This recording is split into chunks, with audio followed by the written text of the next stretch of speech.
Okay, so first question, how did you get your start composing? I was a performer and a pianist and bassist before I ever, formally studied any composition.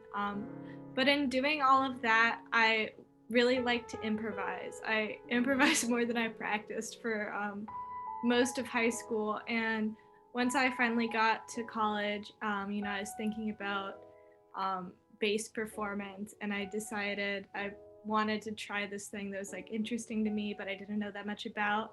And I really, really loved it. So, it's been a more recent discovery, but um, yeah, I'm enjoying it so far. It's fun. Sounds good, sounds good. And does that kind of inform the way that you write music just based on, your past experience? Talk a little bit about that. I would say that I definitely take a lot of influence from everything I learned as a performer. As a pianist, I was like very into all the Beethoven and Chopin and like all like the most like melodramatic things that they wrote. That was all I cared about when I was like 15. So I think some of that drama still like seeps in. But through exploring contemporary composition, I think it's informed my writing in a different way. Than it's given me a lot of different perspective than just as a performer. What motivates you to write a piece of music? This I feel like it's so different every time I start, because every piece, depending on how large the ensemble is, if I know the people, how long the piece is, it really changes. But with every piece, it takes me a lot of time to start, just because I'm trying to find like um, the thing about the piece that I think is really like interesting, and I'm looking more for something that's like very like emotionally like um, captive, like that resonates personally with me. Maybe like on a more like abstract level. It doesn't have to be literal, but I'm looking for that emotional connection to whatever it is that I'm writing. How would you describe your work to somebody who's never listened to music before, has never like heard your pieces? I Um, I think they're a little bit dramatic in a fun way, a little bit theatric, but not like in a musical theater way. Uh, and sometimes they do have a little bit of a spooky element. I'm not trying to write that kind of thing. It just, I think, happens just by like being me. Happenstance, yeah. Yeah, but it is like a very common thread. I'm like, yeah, this is a little bit spooky, but especially for the piece that we're working on, I think it works. So For I'm sure. excited. It's a very haunted aesthetic, Oh very, yeah. Yeah. yeah. What else is a part of that, of setting that sort of spooky, haunted kind of vibe? There's a lot of, atonality, chromaticism. A lot of it is with like the timbres, either things that are like extremely resonant or extremely hollow, a lot of extended techniques if it's live instruments, if it's something electronic, there are a lot of those like very haunting synth pads. I just love those kind of like really glassy, like hollow, like Mm. very, they're so frail. I think that's what I like about it, is like, seeing how it's like a sound that sounds like it's about to break, Hmm. but like Fragile, it yeah. just lasts, like holding that note as long as you can. I really like that kind of sound. So that's something that comes up, I'd say quite frequently. And what genres are you sort of interested in music, interested in experimenting with, especially, either for this piece or in past pieces? I am very interested in writing music for, chamber groups. This is actually one of the first piece I've written one other piece for voice. So I'm like excited about that because it's something that's new to me. I really love anything electroacoustic, and I have really enjoyed all my collaborations with dance so far. So those are, different spheres. Those aren't not necessarily genres, but they're things that I'm interested in. Anything. So, what is it about dance in particular that, attracts you to it?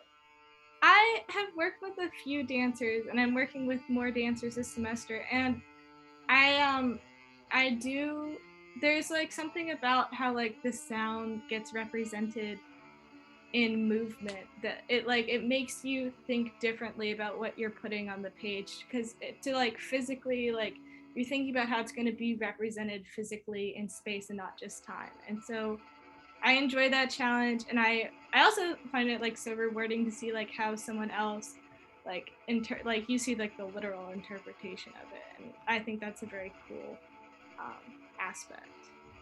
So, going into more specific questions, so talk to me about Neither Nor and your role as an orchestral manager there.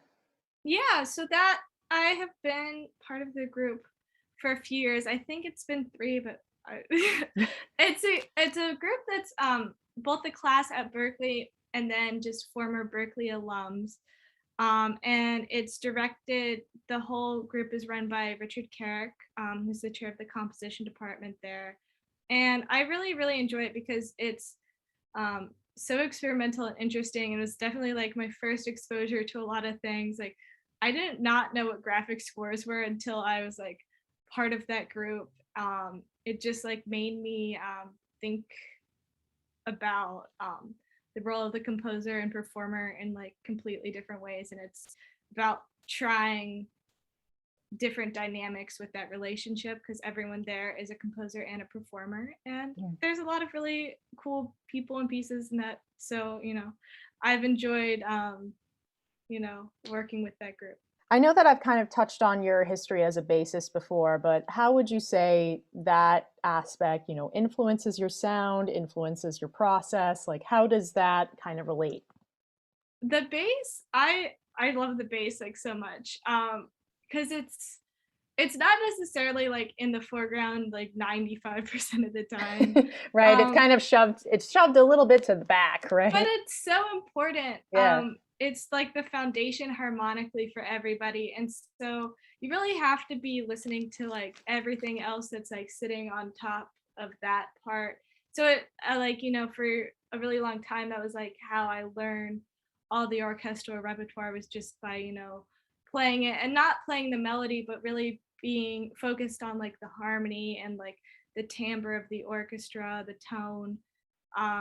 And then through the bass, I've played so many other styles of music, and so I think that's also been, it's a really cool kind of like you get to Yeah. go everywhere when you're playing the bass. So I think that's come into how I compose, and then there's a lot of room to explore extended techniques on the bass. There's so many people that have been doing it for so long. Because it's just like I'm a little biased. Like every instrument can do like cool, like weird sounds, but the bass is just so big, so there's so much room for microtones and all the harmonics. You can really, really bring those out, and like it has the kind of like it has the fragility that I don't think the violin and cello have, because it's just like a little bit imperfect, and so I really appreciate um like exploring that, and I think that also comes through in how I write. What does composing kind of mean to you? What is sort of and it's kind of an open-ended question, however you want to interpret it as. What does composing mean to me? I'm so sure that I'll have a different answer in 6 months, in 5 years, and For sure. um oh, that's because it's not just about putting like notes on paper and saying like, oh, good luck out there. um and like in my opinion, improvisation is its own form of composing, like production. Like there's so many different like aspects to composing that are not what's like traditionally like you know Mozart writing down his symphony. So like what I, composing is just like creating new music basically. It's hard to pin it down any further than that.